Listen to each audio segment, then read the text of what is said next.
Warning, college basketball a lot closer than it may appear.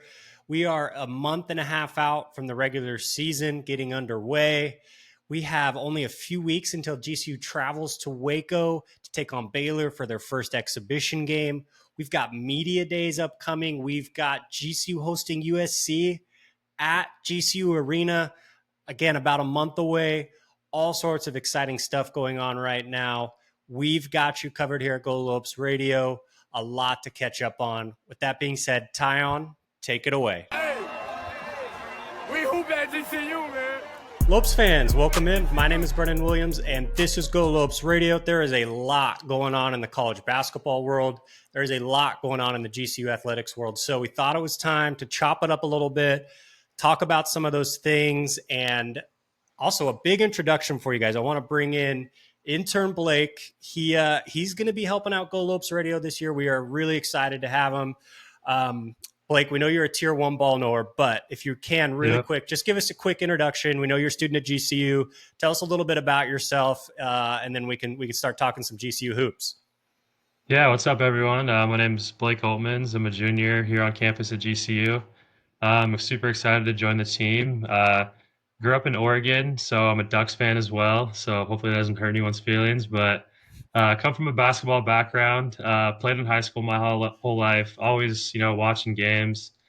But yeah, I'm just super excited to help out with some new content stuff that's on the way. I'm going to be doing some behind-the-scenes stuff with some graphics as well as some on-camera stuff. And I'm just excited to be able to offer a new perspective for you guys. Yeah, man, I'm really amped. I think we've got a really big year coming here. GCU athletics, GCU basketball, and I think for us here at Go Lopes Radio to kind of take things up a level as well, we're super excited to have you. But let's talk about some of the things that have been happening. We are absolutely going to start this podcast out by overreacting to some GCU men's basketball Instagram posts. We very limited on the content that we've seen from the players. Obviously, a ton of new guys. So I just thought, you know what? Let's absolutely overreact to it. There's no reason not to. So I think first thing I want to point out there, Blake, and I'm going to put it over to you, is we heard Caleb Shaw had an injury. I believe he actually had a procedure in the offseason, but they were kind of unsure on the timeline. He is practicing, seems to be going full go. So that's probably the most important note from these. But Blake, I'm curious, when you just look at I think we had 20 reels between the two and lots of good stuff in there. What really stood out to you after you kind of get a look at these guys for the first time in purple? Yeah, so I think slide 5 in that first post is what stood out to me the most. And that was Jaden Henley just coming off a simple ball screen, but he navigated the screen really well, got to the hoop, and it was a really tough finish at the rim.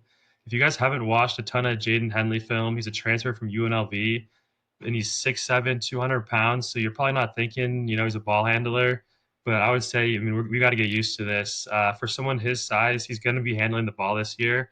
And I think this is something that we should get used to. Him coming off handoffs and ball screens is something that's going to be really big for us this season. Yeah, I think kind of the informal stuff with him is really exciting. It's backdoor cuts, it's, handoffs and finding stuff. Just the big frame, that stuff's so much easier to come by. Man, he's really interesting. We talked with him about the idea of just kind of his final year as well. You've seen that so often in college basketball, just guys, they kind of float around for a few years. I know he's a 4 schools in 4 year guy, which is obviously new for college basketball. But, there's some other guys that could be nominated for a change of scenery. But for him as well, I'm curious just, from your experience following college basketball as well, just the idea of a change of scenery, what you think about that, and for him to just kind of put his foot down and say, hey, I got one more year. I appreciate this. Obviously, the on-court stuff's exciting, but just potentially the off-court growth for him. What do you think about that? Yeah, having a change of scenery is going to be super big for him. I think we're going to be able to see him be able to comfortably step into a bigger role on this offense. And I think we're going to be able to see a lot of production from him. If you watch him at UNLV, it's a lot of putback dunks, a lot of step back threes, flashy ball handling, and I'm just super excited to watch him this year. I think it's going to be good. Yeah, definitely a new version, almost kind of a Henley 4.0 that I think we're really excited for. I think the one thing that stuck out to me, Blake, is we mentioned this in his commitment impact video, but F.A. Demirel, the Turkish big guy, I know he got to campus a little bit late, but man, the finishing tough at the basket is going to the Mountain West, bigger bodies, and, you're just going to have to be tougher around the rim. I think about when I watch him dunk last year, one of the biggest parts, Maryland made it pretty clear they were the better team in the tournament game. So we're not going to go back and do the kind of what ifs, but early in the game, there was a missed layup, pretty early on there that kind of felt like took the air out of the room. It was like, man, I think if you're going to upset Maryland, you probably got to make that layup. And Yep. and then you kind of watch it again. You're like, well, wait, that should just be a dunk. And we talked about it in his commitment impact video, but F.A. Demeril, not a big layup guy. It's not super into him. He loves dunking. He loves hanging on the rim.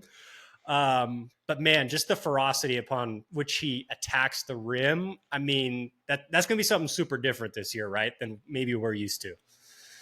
Yeah, 100%. And it's no disrespect to Duke Brennan, but it's going to be definitely a different aspect this year with FA and Dennis both being guys that can finish lobs and I think a lot more dynamic finishers, in my opinion. For sure. Next, news and notes. We can stop kind of overreacting to some social media posts, but the GCU men's basketball full schedule is now out. Obviously, we had the non-conference schedule available a little bit ago, and now we have the conference schedule also available. A lot to talk through here. The big notes is GCU is going to play every team twice, except for Colorado State and except for Nevada. They will go to Nevada, not host Nevada. And then they will host Colorado State and obviously not go to, I believe, Fort Collins to play them in a tough arena. So I'm curious just, before we actually ask you some input there, an important caveat, because in early October here, we're going to find out exact dates that they're going to flex for TV. So if you're looking to book trips or anything for some of these away games, even if you're out of town coming to want to see a game, make sure you're ready for that. But initial thoughts when you see the schedule, and then also, what stretch of the schedule really sticks out to you as maybe important, tough, or, anything that really stuck out to you once you looked at it? Yeah, so we have a stretch from February 17th through the 28th. It's 4 games in 11 days. Towards the end of conference play, guys are going to be tired. There could be some injuries, and Banged obviously it's up. already going to Yeah. be an adjustment for us. Yeah, and that starts February 17th at San Diego State.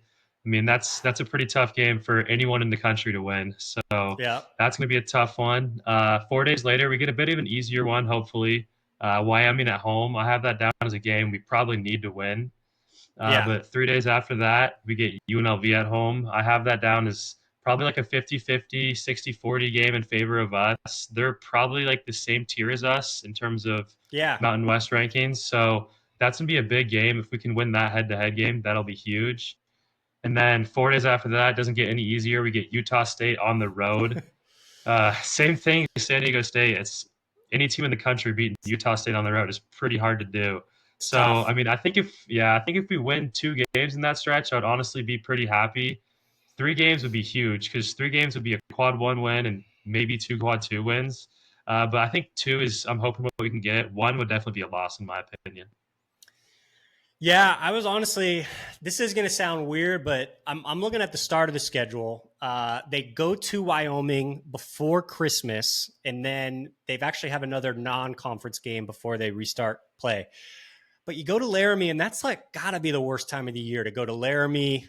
We know it's Yeah. got to be the smallest town probably I'm thinking of any of the Mountain West schools, and it's going to be freezing. There's not going to be a lot of people there.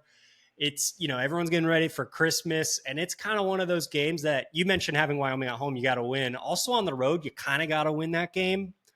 That's Yeah. one of those you don't want to get behind the 8 ball, and then you come home, you talk about one of those UNLV style games. You got Colorado State at home.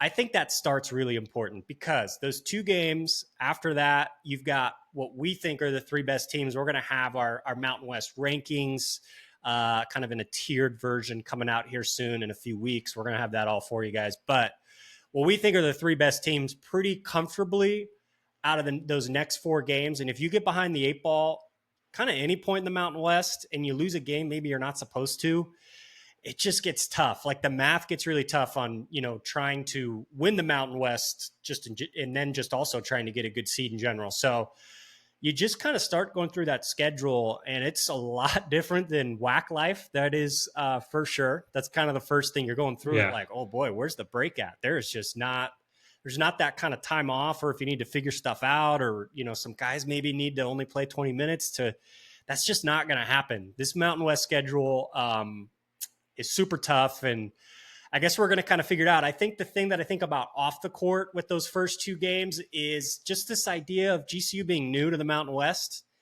And, you're the new guy and you kind of do have to prove yourself. I know it's going to be just the next game and that mentality, but yeah, I'm curious what you think about the idea of if you win those first two games, just to okay, maybe we do belong in the Mountain West, and maybe you lose one of those two and it's like, gosh, man, maybe, we don't want to give credit to some of those accounts online that have been trolling recently, but there's that off the court belief. I think getting off to that start is really important because then it gets really tough after that. I think I'm curious what you think about that, just kind of the mental side of it as well. Yeah, I agree. Switching to a new conference is obviously tough, and this is this is just for comparison. Obviously, Houston's a way bigger program than us, but when Houston started in the Big 12, or when they switched to the Big 12, they started winning right away, and you could just see that confidence it gave them. Yeah. And they've been honestly dominating that conference now. So, like you said, that first Wyoming game on the road, that just has trap game written all over it. So, yeah. if we can get like that game's gonna be huge for our confidence and just demeanor in general. Yeah, man, we can't wait. It's it's exciting. I'm excited about the non-conference play, but these conference games are just going to be incredible. And the back and forth, you get to play teams twice. The last thing I want to talk about with that is there's been a big discussion a lot about the schedule, and obviously you're not playing everybody twice. So in theory, we know there's one team specifically that sticks out that is not as good. Another team probably that's right about there as well that's not good. Some of the teams that are leaving are not playing the easy teams twice. They are playing, the tougher teams twice, and they only play one of the easy teams once. I'm curious where you stand because those programs have now said, oh, that's exactly how we wanted it. We wanted tougher games. I'm curious what side of the fence you sit on. Would you rather have that extra game where, maybe it's not as good as an opponent, or do you want it for the extra net possibility, to increase your, for the data boys, I guess, to increase your resume? Where do you kind of stand on that? Yeah, in my opinion, I'd rather have that second easy game to be able to boost your net rating, because any of those games you win by double digits, you get an extra boost in your net rating. And for us especially, it's not like the WAC where we're gonna have a lack of tough games. So it's gonna be nice for us, I think, to have I'm gonna call them tune-up games now, but hopefully we can still show up and show out in those games. But those games will be really important just to have a little bit easier competition.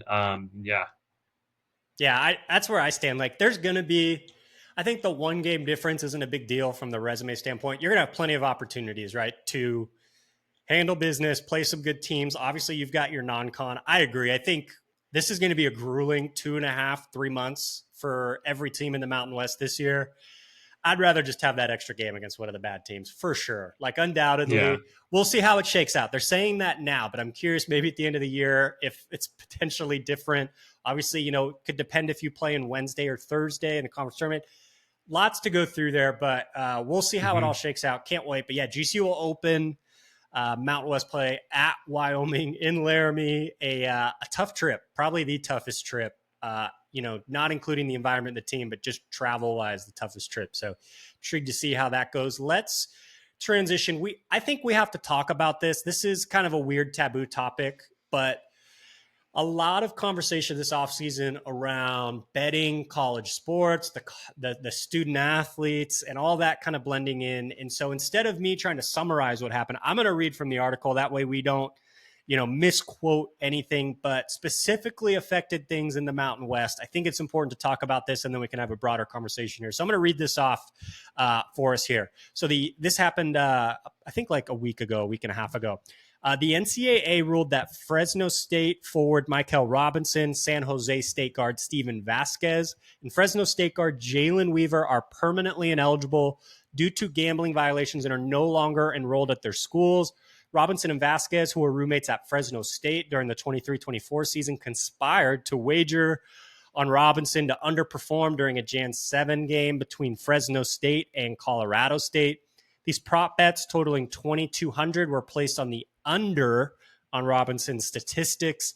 The bets, which were flagged by a Nevada sportsbook operator, won $15,950.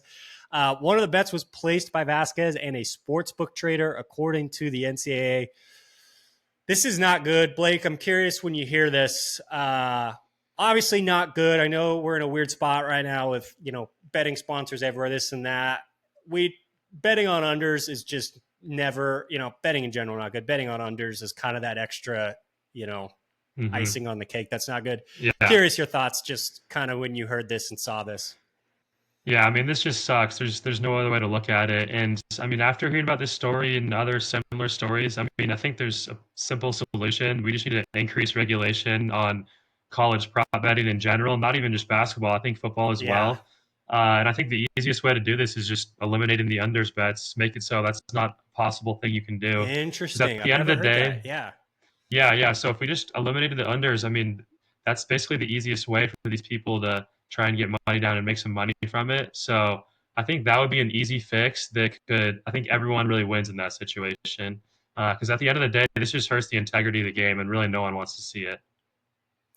Yeah, not good for the Mountain West, for the other teams, for obviously the programs. I think my one big thing I had my takeaway looking at this is I don't want this to come off tacky, but there's just certain programs where that just aren't going to deal with this. Like you don't have betting issues at Duke. You don't Yeah. have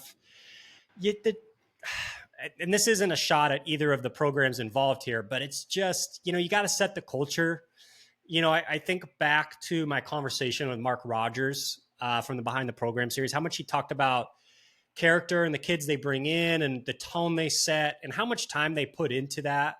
And I think that stuff really matters. And so I just think, there's just these certain cultures maybe at certain programs that confuse me, and you just don't see this happening at certain places. And so I think that's a conversation as well, as setting the tone for just the standards and the culture, I think. So obviously another big thing that came out of that investigation was Arizona State, BJ Freeman, pretty, if I remember, 4 or 5-star, like pretty highly regarded guy out of high school at ASU. Weird season last year at ASU. Weird season. Remember, he headbutted Caleb Love at the end of a game. Just went super weird. He allegedly transferred and said he committed and then never was on the team. And then obviously this news came out later, is not on a team this year. So kind of hits home locally, but I don't know. I'd love to see. That's interesting on the unders and not allowing those. I just love to see like an overall culture shift in just that not being a thing, I agree. I just don't know. think at the end of the day, it's pretty hard. It's going to be hard. I think a culture shift would be better too, in my opinion. There's just really no need for betting college sports, especially props in Yeah. general. This isn't like the NFL where it's a huge thing. Like it's a smaller market than that. I just think that's going to be hard to do. So I think eliminating unders is actually a realistic thing that we could see happen in the future, and that's what I hope happens. Yeah, well, we'll see. I mean, I know another article came out with potentially some more players and programs that are being looked at. So we'll just kind of see. But it seems like this is going to keep happening. I don't think it's going to stop anytime soon, even if some measures are taken. So hopefully some changes there. But thought it's an important topic to talk about in the world of college basketball because there's a lot going on from that side of things. Let's shift over to, a big day in the college basketball world is Evan Miya, a data analyst, one of the many guys within college basketball who released his rankings. And we took a look at them, and obviously a big day for college basketball. You're starting to get an idea of where teams look and some of the guys they brought in, how the data checks out. Obviously, we got to have a little bit of the eye test in there as well. We can't just rely on the data, but I'm curious, you look at those rankings, does anything for you really stand out? Because I'm going to read this. We've got Mountain West teams, SDSU at 41, Utah State at 48, Boise State at 57, and then the Grand Canyon University Antelopes come in at 75. Obviously, 365 or so teams. It kind of changes every year in Division I college basketball. Anything you disagree with or that sticks out to you, Blake, when you went through these rankings? Yeah, I mean, there was one major thing that stuck out to me in seeing San Diego State at 41. I just think that they're going to be so much Yeah. better than that this entire season. I honestly wouldn't be surprised to start the year if they're getting some votes or even ranked in the AP poll. They have so much returning talent with Magoon Guath, who was obviously Defensive Player of the Year last year. Miles Bird, who was a guy that was testing NBA waters, and I personally Yeah. think is an NBA guy. BJ Davis, another starter. And at the end of the day, just having returning starters in college basketball is a rare thing. And they also have some returning role guys as well. And you mix that with the elite coach that Brian Dutcher is, I wouldn't be surprised Really if good. this team's I wouldn't be surprised if this is a Sweet 16, Elite 8 type team, and maybe even Final Four. Yeah, we're in agreement, and I just was doing some of my research for our Mountain West preview, which some more info coming on that, guys. But man, I'm diving through it, and it just doesn't stop. They're like 8 deep, and it's just like, oh my gosh, they've got this guy.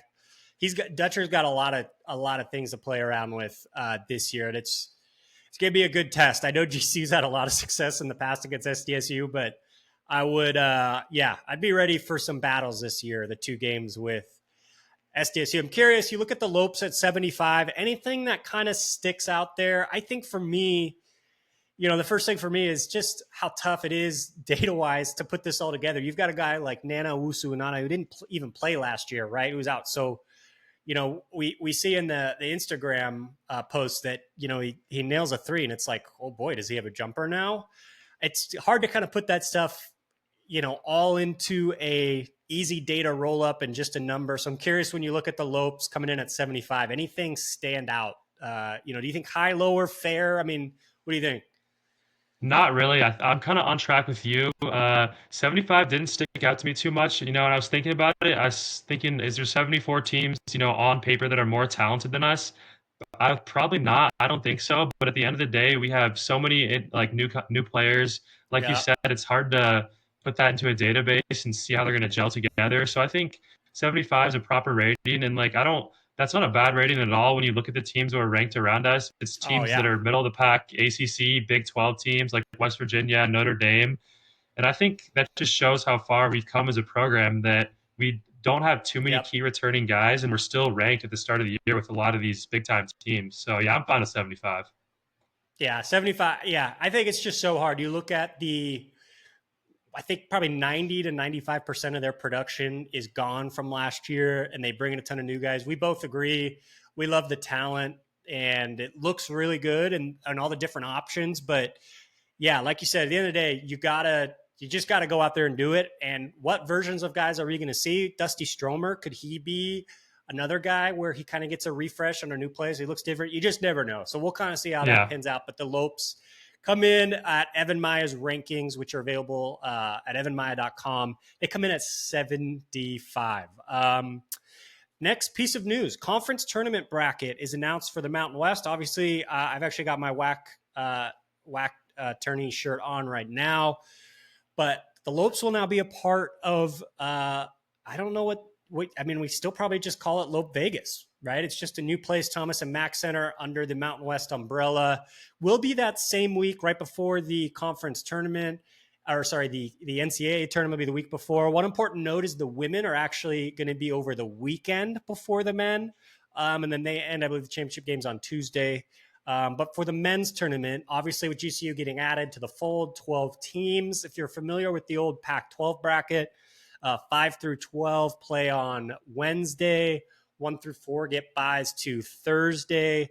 One thing I want to call out before passing it over to you is the 4-5 seed. I think kind of GCU might potentially be in the realm for some of those spots. If you are the 5 seed, you're going to play Wednesday at 2:30, and if you're the 4 seed, you play it on Thursday at 2:30. So that's probably going to come down to the last weekend, which kind of stinks for travel plans. I was looking at this and I'm like, dang, that kind of sucks.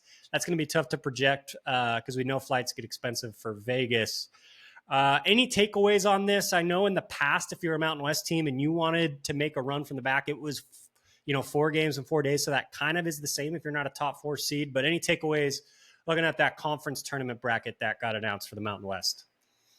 Yeah, not a ton, but honestly, what I take away is just it's really important to try to get that 4 seed. Like you said, we'll probably be right around that area, and that extra day of rest can mean so much just at the end of the Yeah. year.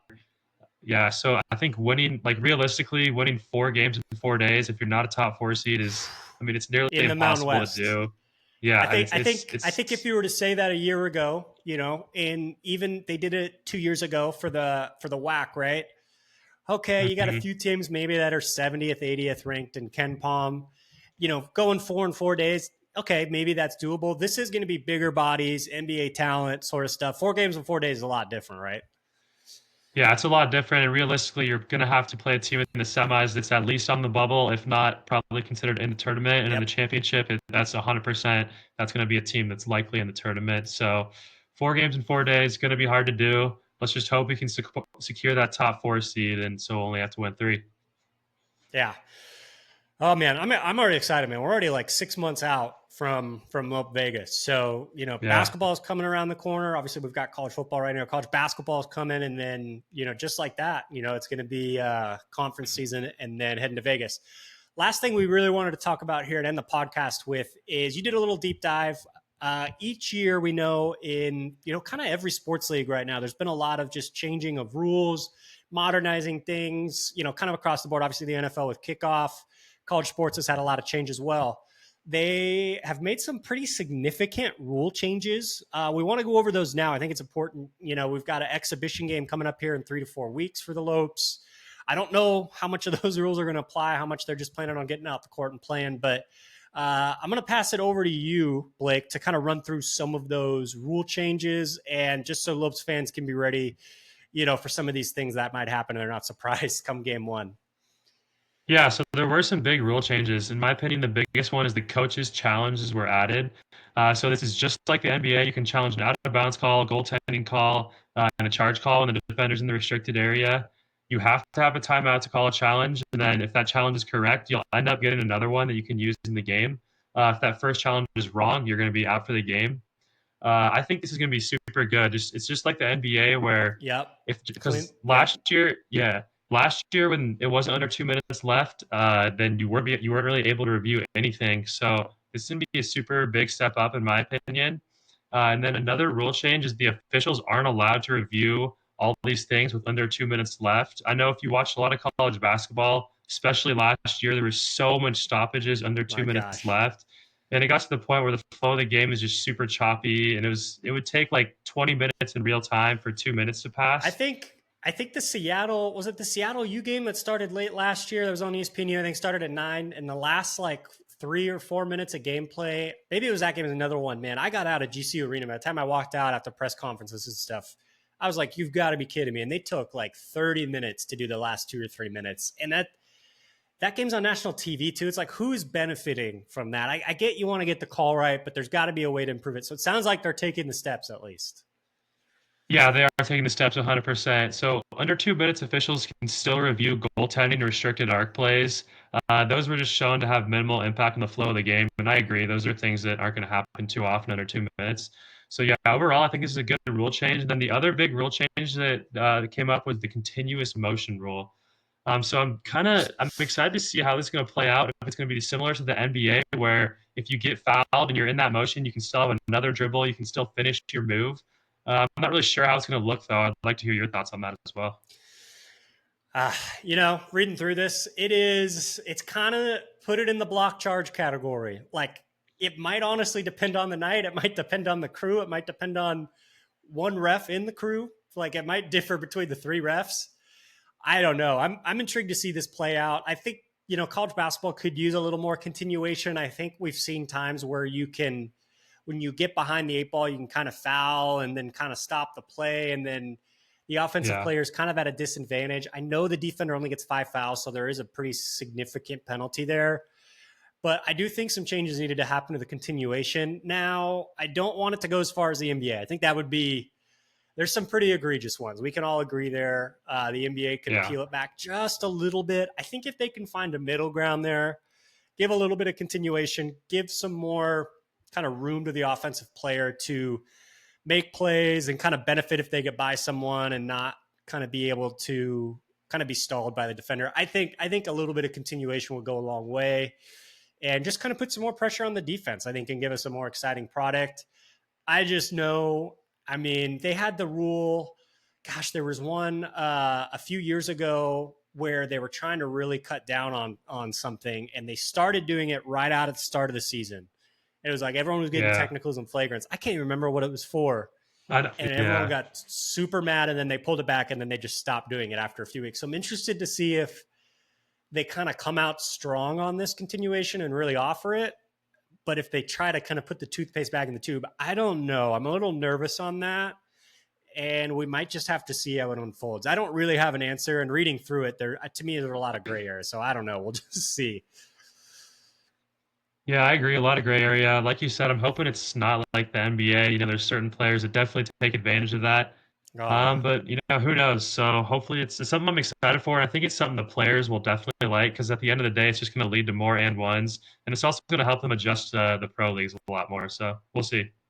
yeah, I think that's a good point. And ones are, one of those things that creates a better environment. Like they're one of the Yeah. things, that really I feel like makes, a good college basketball home game, and one really gets the crowd to pop. So that's I feel like a really good thing for the sport. So we'll see how that goes. But yeah, and interested as well with the challenge. So we'll just see. But as always, you never know what you're going to get year to year with the refs, and they'll also have stuff that won't be public that they're going to change. Maybe it's going to be we're not going to allow hand check. You just never know. So we'll get an idea once a few of those games get settled in. We'll try to keep an eye on it and see if we see anything, any constants there. But guys, I think that's going to be it for today.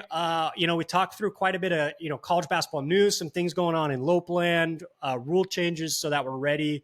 College basketball is around the corner, guys. We are ramping up here over at Go Lopes Radio. We have a pretty exciting announcement. We're going to be doing some really cool stuff in regards to prepping everyone for the Mountain West. So we will have that information very soon. We're excited for that. But for now, go watch those Instagrams that GCU men's basketball posted, man. That gets you amped and really, really excited. And Blake, thanks for hopping on. We're excited for all the stuff we're gonna put together this year, man. We got a really good plan, and excited to get this thing going. Yeah, I'm excited. This is gonna be a fun year. I'm excited to help out. Awesome. Thanks, guys. Cheers.